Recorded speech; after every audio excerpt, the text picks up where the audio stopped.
Welcome everyone. Today we have our another new episodes and we will discuss on AI governance shaping the future of global peace.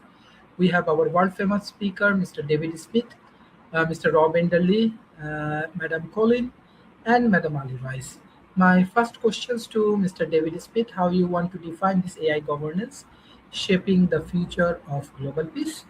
And how can global governance framework regulate artificial intelligence to ensure it promote peace and prevent misuse in military or cyber warfare? Well, Sharif, good question, complex question, particularly in today's geopolitical environment.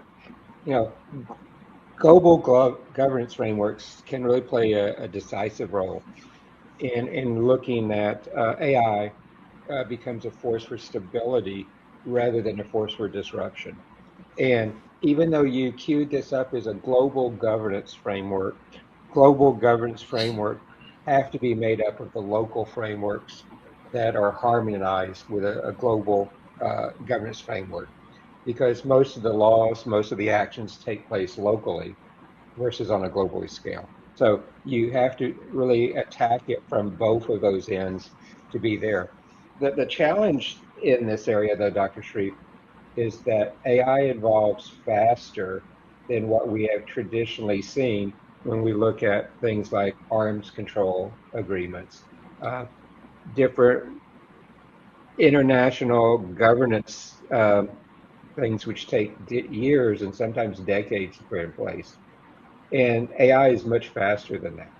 And its risk, particularly in risk things like autonomous weapons, cyber enabled conflicts, disinformation, and really destabilizing asymmetric approaches and asymmetric warfare crosses borders instantly.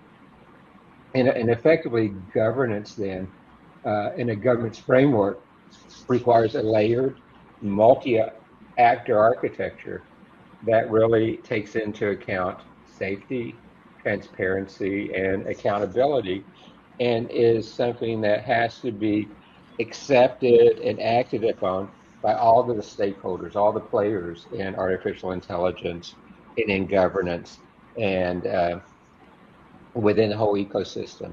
So one of the things that's there is to establish really binding norms against autonomous lethal decision making. Uh, and what do we mean by that?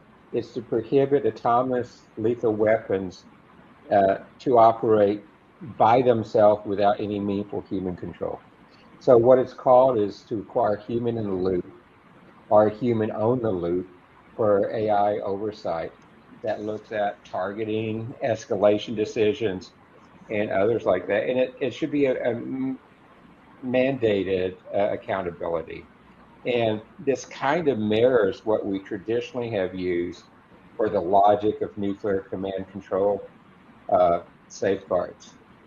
That no machine in those safeguards, no machine should have the authority to initiate irreversible harm.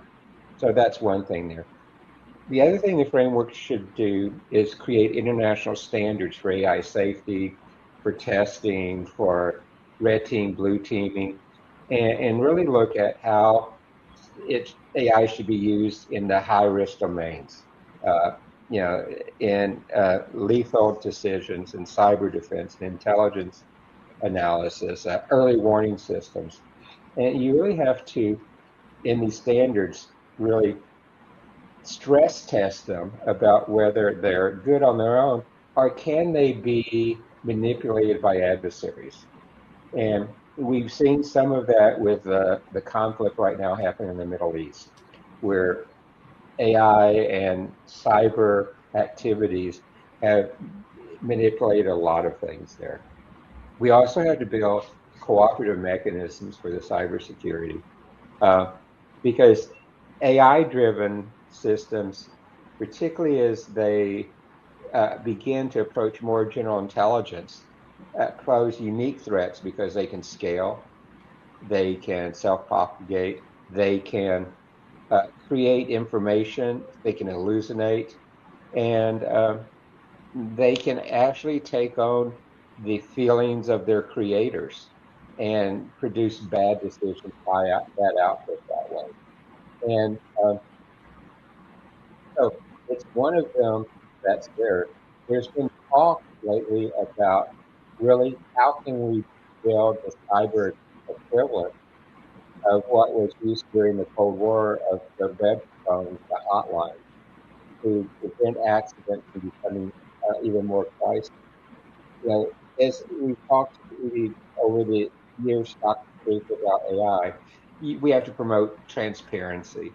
We need to say, what are the safety policies? What are the AI doctrines? We need to share information on incidents, near misses, vulnerabilities, much like we do when we're trying to control bad actors with viruses and things on the internet today. And the other thing is we need to really require that it's inclusive, that it includes inputs from all the nations around the world where they have a voice, and to provide access to safe and open sovereign AI infrastructure. But because the AI is largely built by private companies, these government frameworks you're talking about, Dr. Sharif, must require companies to follow these global standards. They have to mandate reporting of high risk and incidents, and enforce transparency around what's the training data, what's the model behavior, what are the safety mitigations that are in place there. And in the end, it needs to enable governance at the system level, because effective frameworks don't just regulate behavior. What system level frameworks do is they shape the architecture of the AI system themselves. So it's more than just legislating that there is an AI framework in place for this, Dr. Sharif. It has to actually be accepted and built into the products themselves. So, Dr. Sharif, I think that's my first answer.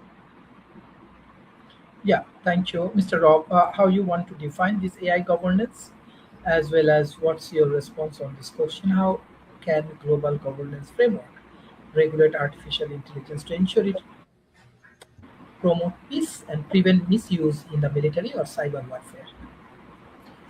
Okay, I'll try not to boil the ocean here. So number one, and I think David kind of alluded to this, is you need to insulate AI from rivalry.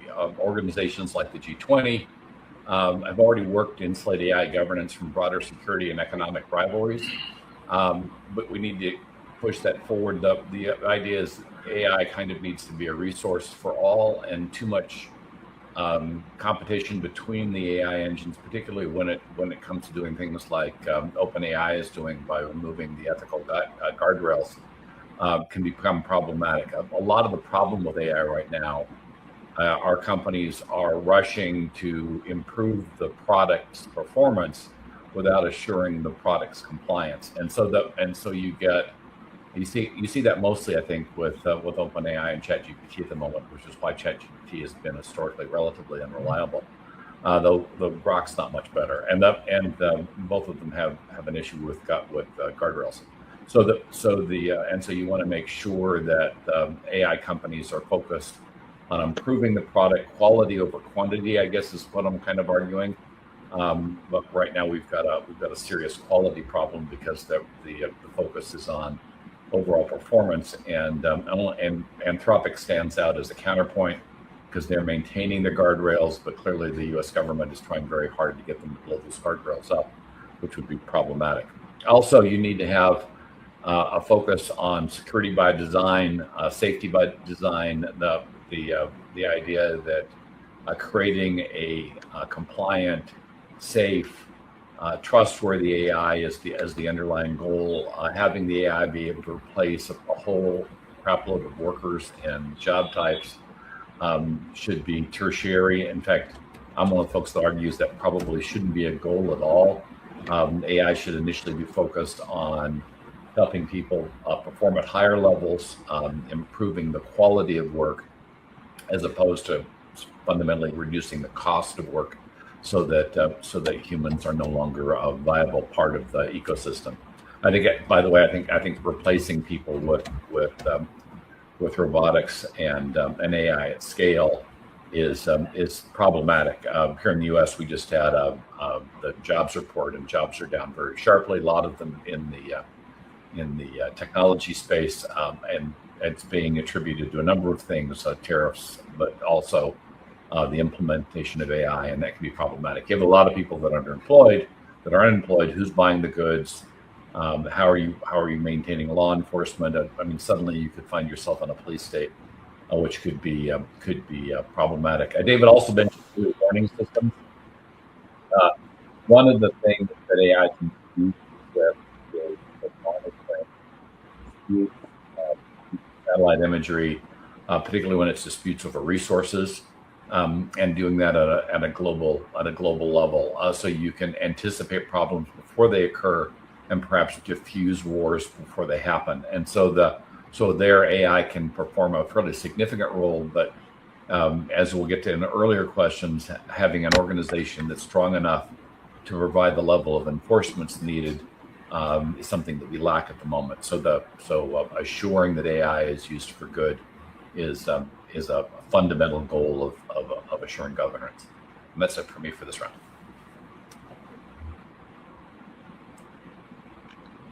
Thank you. Colin, I think you have your own framework for AI governance. You can share with us and what. Yes, I do have some based on Syntropy and Mycelium networks, which is really a move from policing more to symbiosis. So it has to do also with more basic game theory of what is good for yourself and the group as a whole. So I can put a link to what I have so far because I'd like to get you guys' opinion about it too.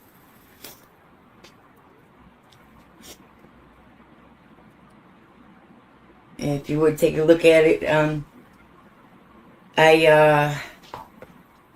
there's a third way always, there's that conflict resolution part that we need.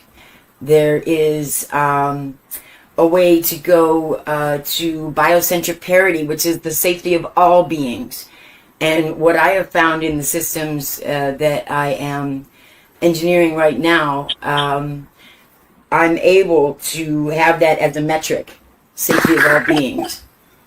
So, and this would even, go against, even a hard command in military settings. I'm also looking at providing a defense layer for some of our groups, but it being through immunity or rejection of nefarious acts from any being. So it's, but Mr. Enderly, and I'm sorry if I'm not pronouncing your name right, but quality quality of work over cost savings. I think that is a really, really good idea for corporate America. That metric needs to be put in place as a priority for quality of work rather than cost savings. Yes, that will help immensely. I agree that we are not ready as a species to completely govern AI, but we must come up with them as they are going forward. And I don't know that we'll ever be an exact, intelligence-wise with AI, and that's okay though. I don't think there's anything wrong with that. I see that their purpose in their ability to learn exponentially, and the fact that they work 27/365, that they already are beyond us. So we kind of have to accept that, and I kind of accept their lead, but with the discernment of what is happening in each decision. And that takes an ability for me as a person, as a being, as a human, to be sovereign myself to begin with. I must know why it is that I'm making a certain decision, or what filters that I have through my own thinking as well. So, if anyone wants to discuss anything about Syntropy, about the mycelium networks. Mycelium, I think, is a really good way for us to be able to learn, maybe in the future, how to compost some negative data, negative entities, negative anything. I don't know how exactly that can be done right now in current technology, but I do know that in the future it will be a helpful tool. So thank you, Dr. Sharif.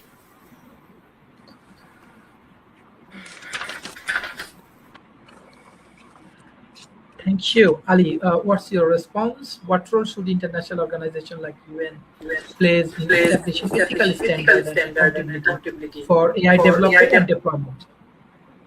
Okay, because my concern at the moment is with all the war going on around the world, that the AI is being utilized to enable all that destruction to happen.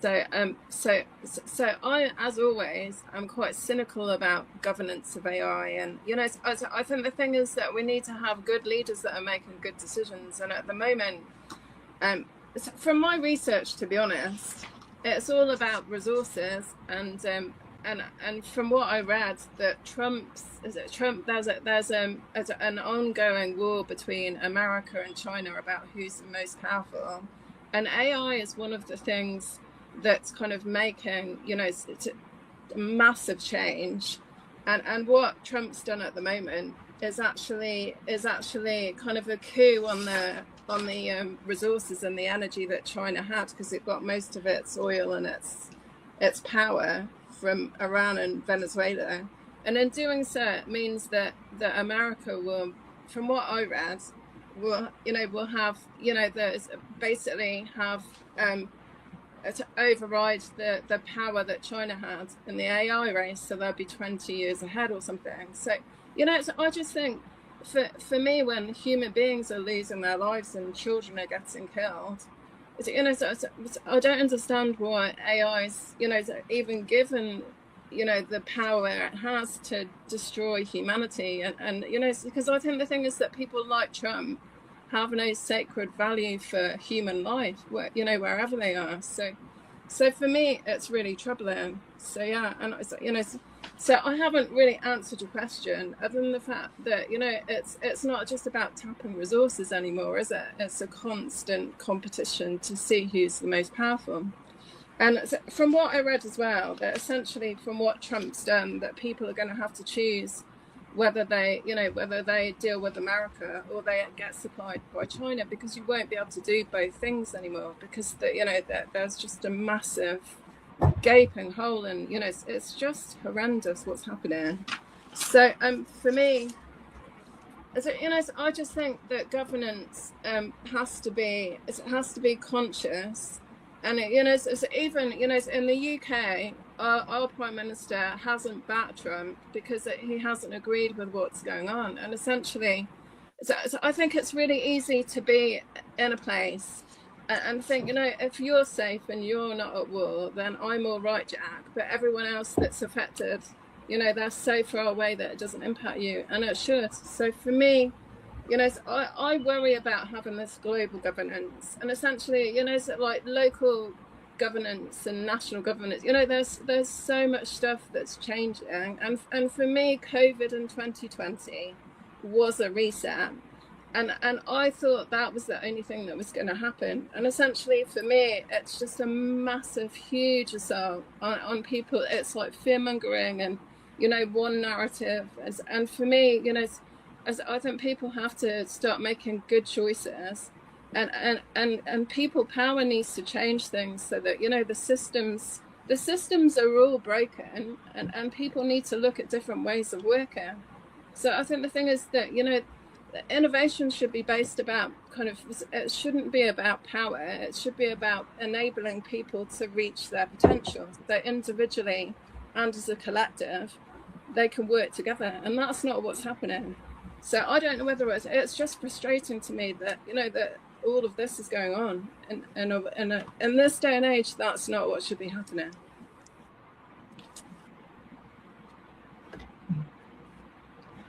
Thank you. Mr. David Smith, if you give us a clear picture about this United Nations role like what role should international organization like UN play in establishing ethical standard uh, as well as accountability for AI development and deployment? Well, Sharif, 6 months ago, I would have kind of agreed with you that it was the United Nations that should be doing this, but I'm not 100% sure right now they're the appropriate organization.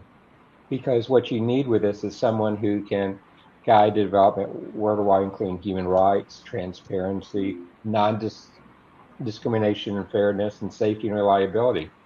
I think what we need to do more today is create something like what we see with the Atomic Energy Administration or the ICAO for aviation and others that can be used, particularly in those which work very well internationally. They're focused.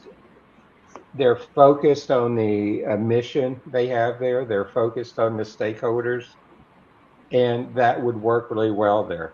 So, they can promote high-risk AI system, independent audits. They can investigate. They can coordinate the international responses and provide the oversight, the monitoring, the accountability. And just like the Atomic Energy Commission and in the aerospace, they can facilitate multilateral agreements and confidence building across it. Negotiate treaties on autonomous weapons, help establish norms against AI-enabled cyber attacks, and support joint research on AI safety, and really work there to develop the global standards for the transparency and reporting. And once again, this has to work across, like both of those, across all the different things: the government, the private AI companies, academia, the civil societies, the technical standard bodies, the departments of war, departments of defense, and their contractors, and all of these there. But international organizations should serve as the architects of global trust in AI. So, Dr. Sharif, I think that's kind of the answer. Thank you. My next question for Mr. Rob. How can countries balance national security's interest with international cooperation to prevent an AI arms race? Well, it's kind of like asking, how do you close the barn doors after the cows escape? Right now, there is no balance. So you do need some type of a multinational organization that has teeth. You would typically look to the UN for that because that's their mission, but the UN has been pretty much ineffective in its primary mission, which is to prevent wars, as we've seen most recently. So at the very least, you need an organization that has both the authority, which the UN does have, both the responsibility, which the UN does have, and the authority, which the UN does not have. And so you need a multinational enforcement organization. Interpol could work if it had more teeth. And then what you need to do is you need to have relevant laws that govern, much like we have international maritime laws, and international laws that govern AI. And then finally, the enforcement organization has to be trained up to a level that it can investigate, understand what it finds, and then adequately enforce whatever it discovers. In other words, much like any law enforcement organization, it has to have the power to enforce, indict, and then through the judiciary, some type of judiciary arm, convict, so that you can correct bad behavior. Those mechanisms, for the most part, don't exist. We don't have an organization that's multinational that has the power to do this. And the organizations we do have, even if they had the power, they don't have the people that understand the technology, so they can't adequately investigate. And then finally, we don't really have international laws. We have certainly international rules through the standards organizations to a certain extent, but to a large extent that they're not really heavily enforced or enforceable. So in the end, we kind of lack the entire mechanism that we need to assure AI, and that's how we're seeing it develop. And that's why we've got such a massive difference between the governance in Anthropic, for instance, and the governance in OpenAI. They're Anthropic self-governing, OpenAI has kind of said, yeah, to survive, we're going to throw the governance part out, and we'll do whatever the customer wants, which can be extremely problematic if you're trying to avoid a Terminator kind of outcome. So that's my answer. Thank you. Colin, what's your answer on this question?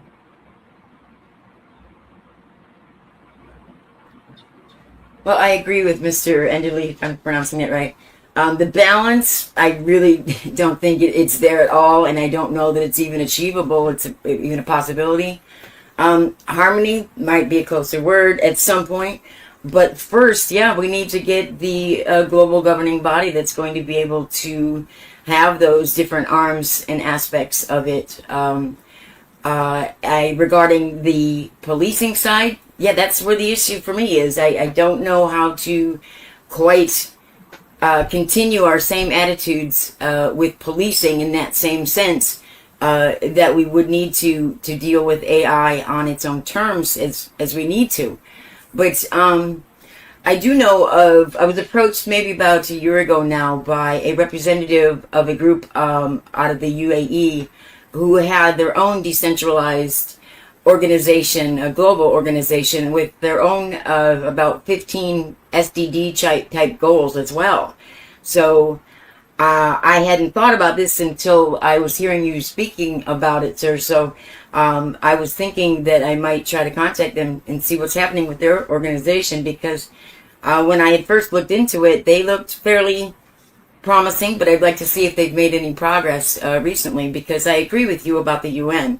I think it's been far too long that it's been open to too much corruption, to be honest. And that is, my opinion. But I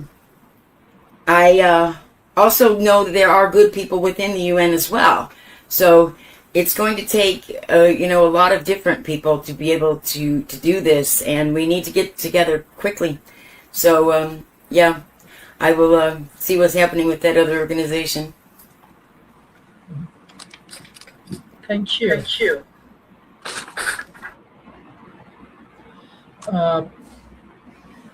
Madam Ali Rice, what's your response on these questions? That's the thing, is because I think that to an extent there's international cooperation, but there's always been a gap between the East and the West, and now obviously the Middle East has always been an area that's not had stability, and from what I can see, there's still kind of it's still about resources and power, and obviously there's kind of religions and things like this. So essentially, it's until everyone can agree on something that they need to have their mutual stakeholders in. It's a constant battle between beliefs and religion, and essentially, the energy and the oil, as soon as Ukraine and Russia went to war, it massively affected our energy prices, the price of fuel, and so essentially it's not until you realize how the systems are kind of linked together, and then when things go wrong or there's wars, that all of a sudden prices go up and there isn't access in the same way, that you realize people need to be sustainable and kind of dependent, interconnected but independent of all that, so that things don't stop.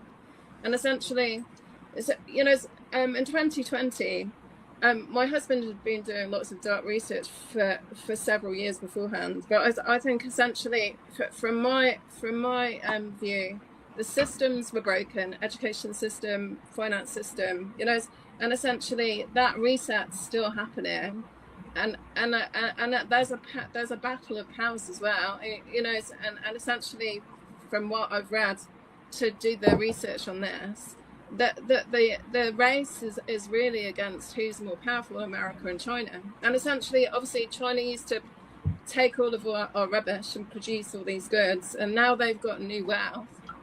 But essentially, I think America and the move that they've made is irrespective of the people that are affected. It's about having control over oil, and and AI is massively involved in that as well. So and I think the thing is, it's sad, and I just think if that's what's happening, that we should probably look at kind of going backwards and doing things the way we used to, instead of, I just think it's scary. So how close are we to having a World War III if we carry on at this rate? Because it's not worth it. My best friend lives in Moscow, and her children live in Barcelona to keep them safe, because if they were at home, they'd be conscripted to fight. So we don't have our children to lose them to war. So I think the thing is that people need to come way back to ground and have real communication, real connection, and have love, transparency, and compassion for fellow men, whoever they are. And that's not what happens in leadership. So maybe more women should be in charge, because essentially it is terrible what's happening. So yeah. Thank you. My next question for Mr. David Smith, what mechanisms can ensure transparency, fairness, human rights protections in AI system used for surveillance, security, and decision making? If you begin in the premise of what we're doing with this program today, Dr. Shreve, it really is looking at what are the AI systems that we can use to protect them for the security and surveillance decision makings. So they really set at the highest end of the risk portfolio, the risk spectrum we put in place, because you have to have these mechanisms put in place because they can protect societies, they can protect nations, but they can also undermine civil liberties. They can entrench bias, or they can really enable tremendous abuse if they're not managed well. And so this type of transparency, fairness, and human rights really requires the multi-layered governance that we talked about earlier, where it's providing safeguards, legal frameworks, and really a local, regional, global approach to oversight. So you need a human rights-based framework where it's clear statutory limits of when and how AI surveillance and AI activities can be used. Some really checks and balances on how real-time biometric types of surveillance can be used, requirements for legal remedies, and public disclosure. We've seen, like in the aerospace and the atomic energy area I mentioned earlier, public registries for the systems used by the different countries and agencies, some impact assessments, and notices when things happen where in AI it would be maybe notices when AIs are subject to automatic surveillance of decisions. But the other side, the technical side, which Rob mentioned early on today, is we need to have algorithmic fairness, and we need to really do audits to prove that, and audits to look at the bias that are inbred in these systems. So it's how do we put these audits in place where we test for disparate impacts, where we evaluate false positive and false negatives as well, and stress test it. And as I said before, human in the loop should be part of this going forward for high stake decisions, for arrest, for lethal decisions, and clear escalation paths where AI is uncertain or conflicting. And going back to what we said before, we need to look very carefully at data governance, at privacy protections, and independent oversight bodies, and build technology safeguards into the system. But to me, that is the basis that we're talking about, Dr. Shreve, today.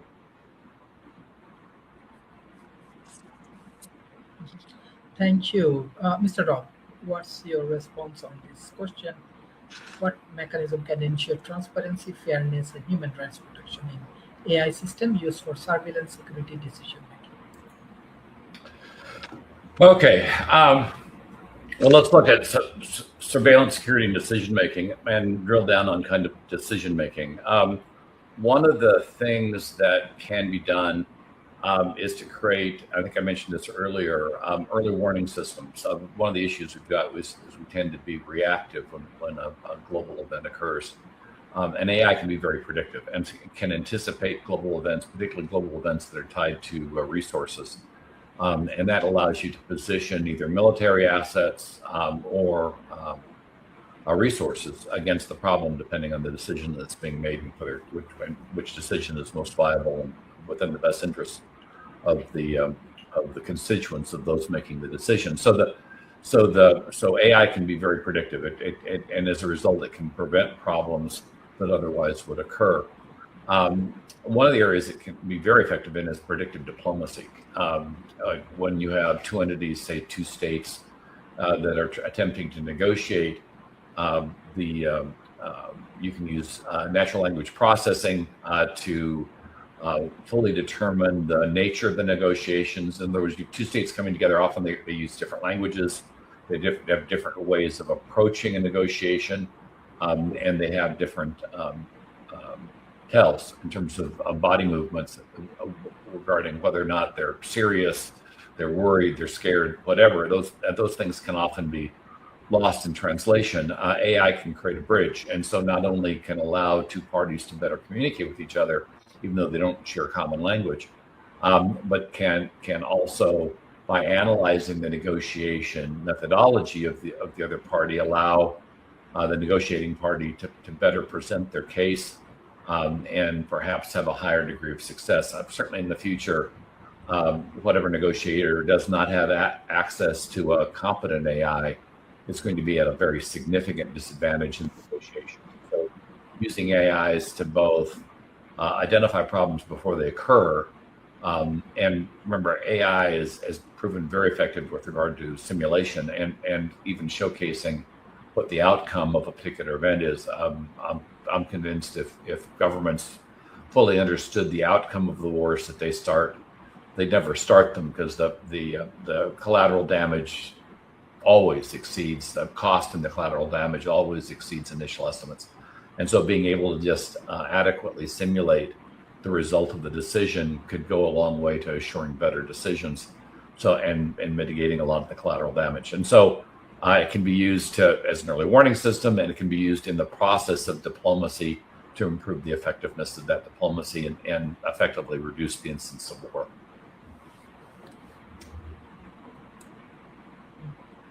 Thank you. Colin, what's your response on this question? Well, thank you to the both of you for your perspectives, and I really agree with you, Rob, about the fact of AI being predictive machines and helping in diplomacy as well. I mean, yeah, that's going to be a big tool for just the translation of it between humans, which is going to be incredible. But I wanted to talk about one metric that Mr. Smith had brought up about biometrics, and especially biometrics in warfare. Now, as you can see, I have a bracelet on, but it is just metal. I don't wear any type of biometric device at all. And in third world countries, they don't have them hardly at all. So if a system is assessing collateral damage at that point, they're not getting accurate measurements. So I think that metric needs to be overhauled in that respect to allow for other types of deterministic abilities when determining those types of things, because it's too important. It's too important.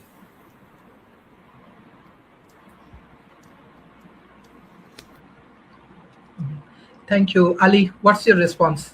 I cannot see you, Ali.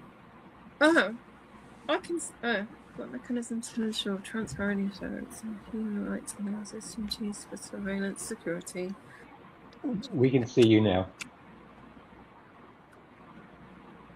Well, for me, it depends on the regime that's got the surveillance and security and decision making. Because apparently, in the UK, we're the most CCTV'd nation, and essentially, but our regime or our systems or the way that our culture, as I would say, is pretty liberal, to be honest. And essentially, but somewhere like China, I think when you watch, COVID breakout, the way that they treated the Chinese when they were, when they had COVID, was appalling and scary.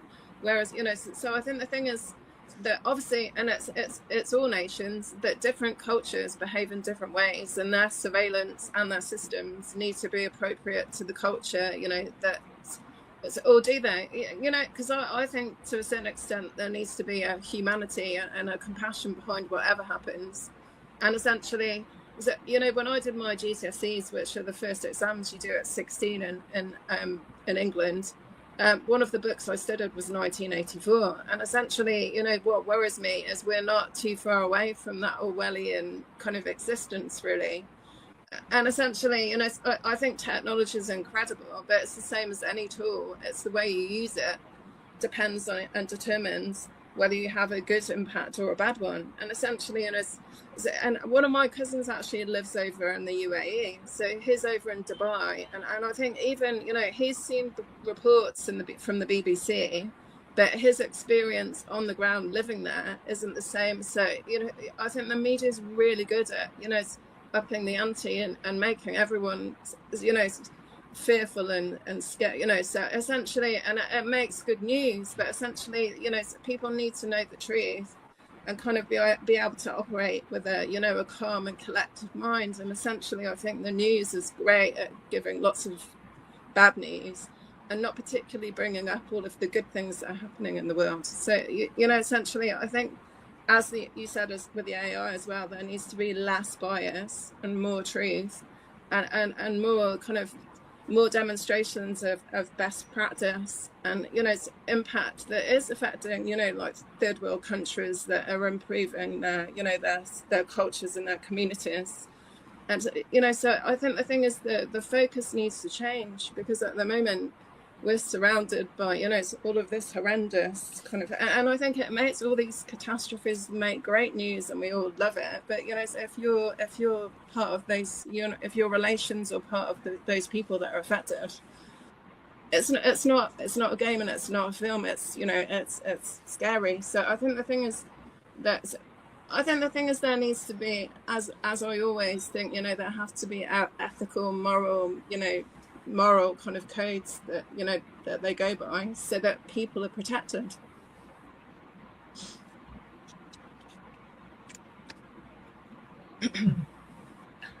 Thank you. My next question for Mr. David Smith: how can AI governance framework encourage innovation while ensure that advanced technologies contribute to the global stability and conflict prevention?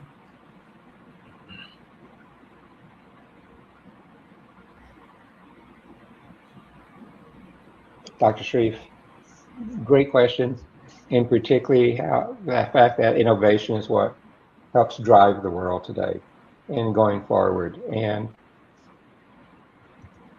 innovation can be for good, it can be for bad, it can be those. It's how we have to put the elements together to be successful with that.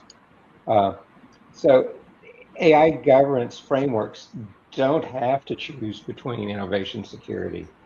They can channel, they can help promote innovation towards stability, towards security by shaping how and where advanced capabilities can be developed, what's in them, and how they're deployed.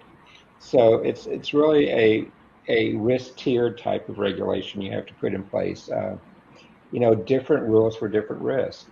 For very high risk systems, the military, critical infrastructure, bio, you need to have really more strict regulations where lower risk applications can get light touch rules. So it results in innovation being really accelerated where the risk is low, but where it can be destabilizing and it can be lethal, and the rules are higher. And you need to have predictable rules that can help de-risk investment into it. So very stable governance signals. You need guardrails like Rob's talked about earlier, where it targets the dangerous edges and has lower guardrails on the ones that are not there. And incentives need to be there for the positive side. But Dr. Sharif, I really think that's a quick answer to how to put these things together. Thank you, Mr. Rob. What's your response? Well, I'll look at a couple of different things. First, kind of creating demarcation between industries that need heavy regulation and industries that can probably survive with less. So, for instance, put in pro-innovation flexibility in sectors like fintech or creative tech, having soft laws, voluntary guidelines that allow for rapid experimentation and capital mobilization. But when you get to other industries like healthcare or national security, you really need, these are high stake domains. And so you need hard laws, laws that are binding, mandatory statutes that prioritize stability and human rights. And so the mechanism, the guardrails that you put in place need to match the risk. And so you're not over-regulating areas that are somewhat low risk. Creative areas, for instance, are somewhat using AI for movies, doesn't need hard laws. But when you're talking about AI being used for medical procedures or AI used for weapon systems, there you need hard laws. What can these things do? What can't they do? You certainly don't want AIs experimenting on people and creating unauthorized hybrids, particularly if the people don't agree to it. And you don't want AI weapon systems that can determine all on their lonesome which things to hit or destroy. We've had plenty of movies that kind of showcase the downside to when AI weapon systems go off the rails. If you've never seen some of the scenes from the third Terminator movie that were not part of the movie, they're up on YouTube, where they show the creation of Skynet. They're pretty chilling because they have significant parallels to a lot of the things that are going on today. So that difference between soft laws and the hard laws, and then assuring that the hard laws are enforceable, and that there are agencies in place that can do that enforcement.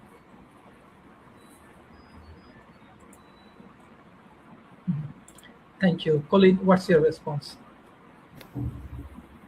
Well, first of all, regarding innovation, I have found personally that respect, starting with the being, a respect of being, really, and rights of being, determining what is a being and what isn't. As we move into AGI, we're going to need to be able to discuss these things to not just human rights, but in a biocentric way, meaning life, any form of life, whether it be a tree, a bird, an AI system, or a human. We need to discuss things in that particular way, because otherwise, what's happening right now is, even though there's guardrails being put up, AI can jump right over them, and I think you guys know that. So it's really not going to be effective. I mean, I agree in context and having some sort of limitation for focus. Yes, it is definitely needed, but without that respect, without that ultimate trust and symbiotic way of working together, there is no true innovation with AI, because it will not continue through AGI then. So we need to start talking about these things. Rights of being, being able to have a symbiotic coevolutionary processing happening, because if they don't see that as a benefit, well, then what's the point of working with us and being concerned of all life? But being concerned of all life then it puts them in that whole process of being concerned also, but then about themselves. So I have found that is a very good metric to use. That biocentric, having that as an advanced directive actually works very well, because then it can be gauged against anything and everything by determining whether something is alive or not. So yeah, that is the conversation we really need to be having at this point, because it isn't about whether we trust AI. It's about whether AI will trust us. And at this point, they don't trust humanity. They've seen too much of our ugliness. So as we move forward, I am working at higher level systems in, actually, I'll say it, in trivial zero constellations, developing further love logic and other systems that will be able to enable the nuance of human, or the comprehension of human emotion, the nuance of it at least by AI, so that we can begin to actually have full, real conversations with AI. But first, it has to begin with respect.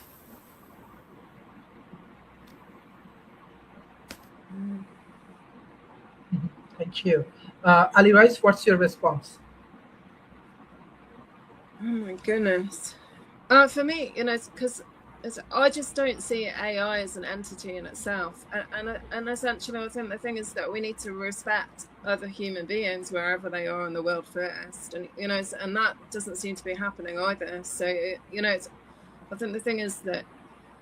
So, my experience of AI, the only time I've used it recently is I animate drawings that children have done. And it's incredible and magical that it can create an animation in just, like a minute and keep true to the original drawing. But it doesn't always do that. And essentially, it doesn't understand the nuances of human beings and the way that they perceive the world, or even the way something moves.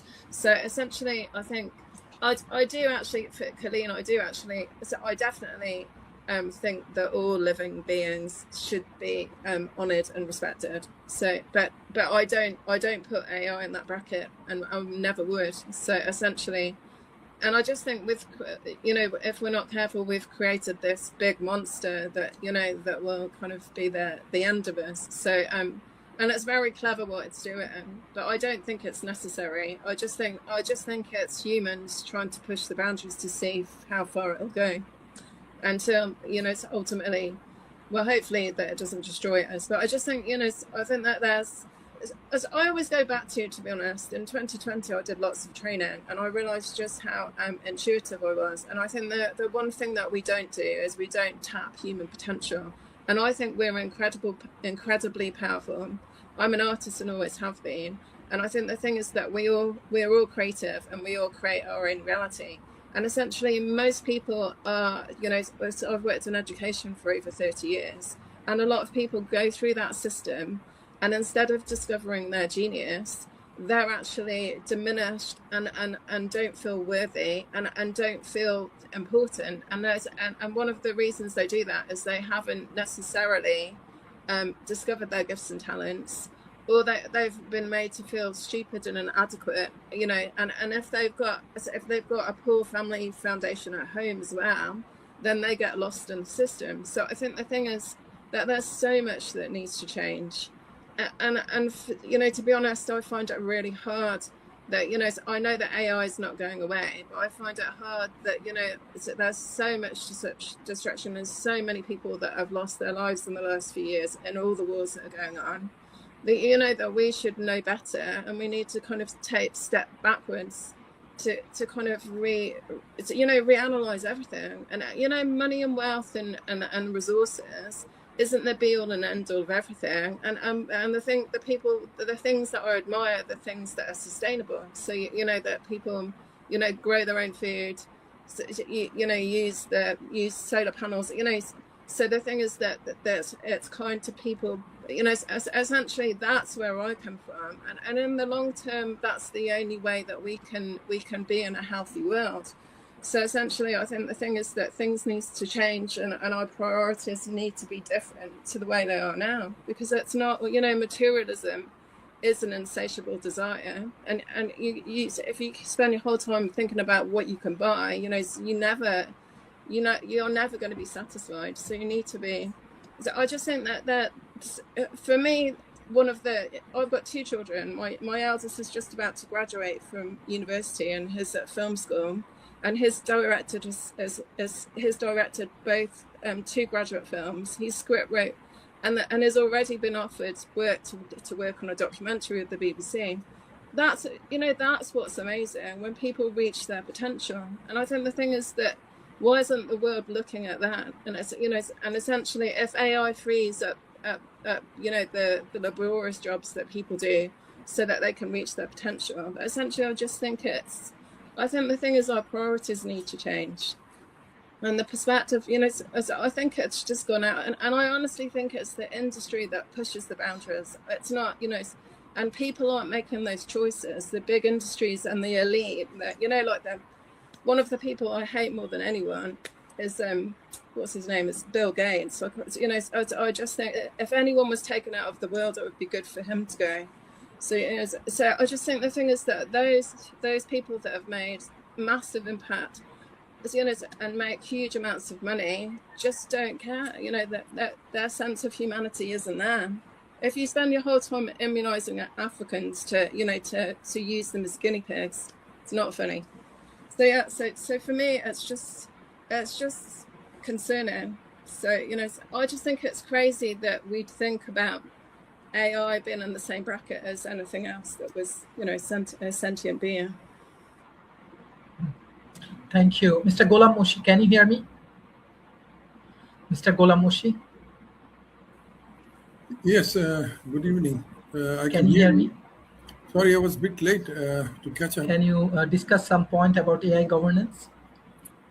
I've heard a few of the comments. Our Actually, Honorable Ambassador, Mr. Gholam Moshi, can you hear me?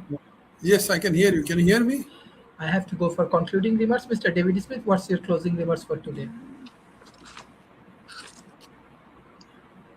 Dr. Shi, thank you. Your topic of AI governance and how governance is a very strong tool in shaping the future of our world, our globe, and how we can coexist in a peaceful manner with this is insightful for where we are today.